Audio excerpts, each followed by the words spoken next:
And we back. Sock passe, YouTube. Welcome back to KashPiece. Welcome back to another episode of Cash Discovers. Now, today I'm going to be covering the third cover story for One Piece, and that is called Jango's Dance Paradise. Back, but I'm better than ever. Sometimes I had to sever. Sometimes I had the weather. Wonder was it worth the effort? I knew endeavor. Now I put the biz before the pleasure. It's no pressure. Every day's a new adventure. Jango's Dance Paradise takes place sometime after the Baratie arc and before Alabasta. In the manga, this runs from chapter 126 to 172.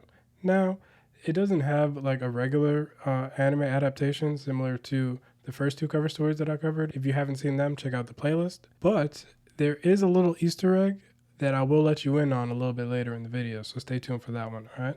Our story starts with who else but Jango, the pirate slash hypnotist that we meet all the way back in Syrup Village of the East Blue Saga. We come back to Jango and he's basically was sleeping after the fight that he had with Usopp and the Usopp pirates back in Syrup Village.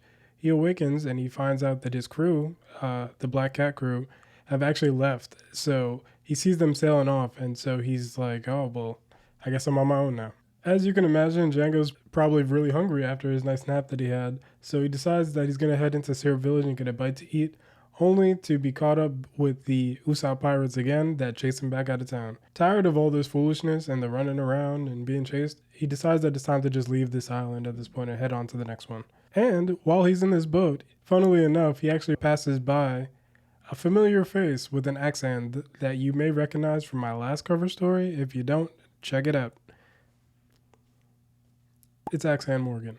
Cutting back to Syrup Village real quick, we see Kaya, who's basically Usopp's girl, and she's studying for her medical license, and basically the rest of the Usopp pirates are like her little escorts. So we see Jango, and as it turns out, he shows up to a new island called Mirrorball Island, and he's having a nice time just kind of looking at the scenery and enjoying the sights and all of that stuff until he sees that there's actually a Marine in town that's holding up his wanted poster asking people about him.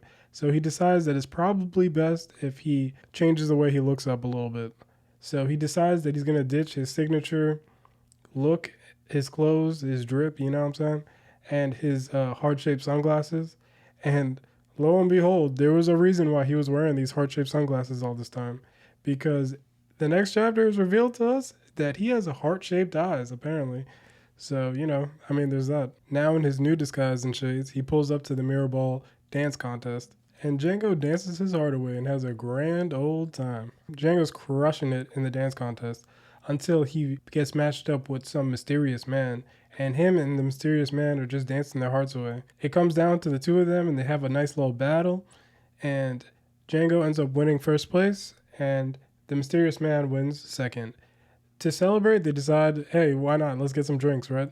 But things take a turn for the worse pretty quickly when Jango realizes that this is actually a Marine lieutenant. This mysterious man is actually a Marine lieutenant named Full Body. And the Marines that he saw walking around earlier with his wanted poster are actually subordinates of his. And they pulled up with all of his drip that he basically ditched off to the side, his hat and his coat and his heart-shaped sunglasses. Just then, a pirate crew known as the, checks notes, Tulip Pirates, pull up and start terrorizing the townspeople. Jango, seeing that this is a perfect opportunity for himself, decides to escape and get the hell out of there. Full Body and the rest of his Marine subordinates decided that it's up to them to take out the Tulip Pirates and to make sure that Mirrorball Island is safe for the townspeople. Full Body starts taking these niggas out left and right, but they end up taking one of the townswomen hostage.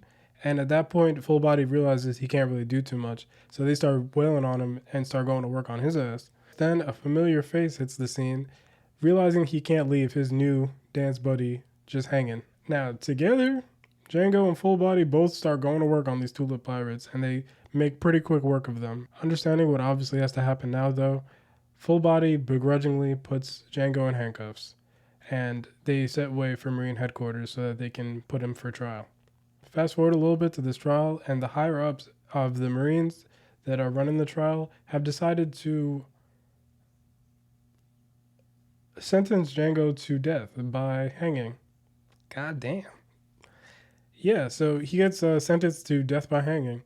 But don't worry, because Full Body decides to give his plea for why his newfound friend should be acquitted of all charges and should be let go. Now, of course, he can't just give this plea through, speech. He decides to do a whole dance number, and it's so infectious that everybody in the courtroom starts dancing and singing along with him.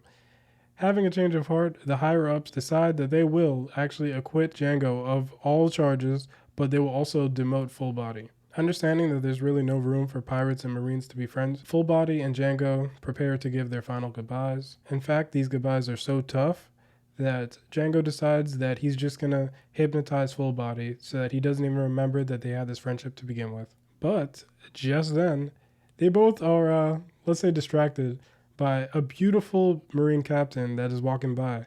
And this captain is none other than Hina.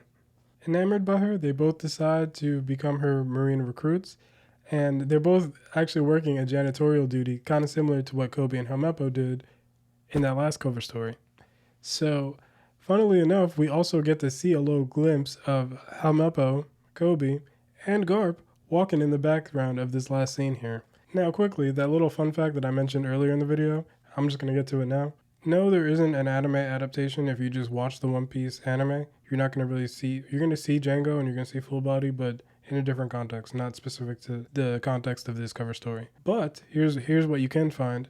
There's actually a little short film, a little 5.5-minute film called Jango's Dance Carnival, not to be confused with this cover story, Jango's Dance Paradise. But Jango's Dance Carnival is, like I said, a 5.5-minute short, which was packaged with the second One Piece movie, Clockwork Island Adventure. That was hard for me to say. This movie came out in 2001, by the way. Now, there's a lot of differences, but there's also a couple similarities between this short film and this cover story. For one, Jango's in both of them, obviously. They both take place on Mirrorball Island, and there is a lot of dancing, and there's also Jango being chased by Marines that are kind of looking for him. So all of those things do happen in both Jango's Dance Paradise as well as Jango's Dance Carnival. However, one big difference is that another really important character in this cover story is not in the short, as well as the Straw Hats are in the short. And it's a really fun time. If you want to check it out, I'm going to leave it in the description down below, so definitely do that after this video. This was a really great read for me because, for me, as far as East Blue antagonists go, I got Mihawk, I got Arlong, and then I got Jango. Jango's number 3 for me. Yeah, I got him. Yes, I know. I got him ahead of Don Krieg. It is really nice to get this expansion on his story. We do get to see him later on down the line with Full Body as Marines, but if you don't have this context, you really don't know how he came from being in Syrup Village as a hypnotist pirate to becoming a Marine. You know what I'm saying? If you enjoyed this video, make sure you do all the YouTube things, like, comment, subscribe, and, until the next cover story, and job bless.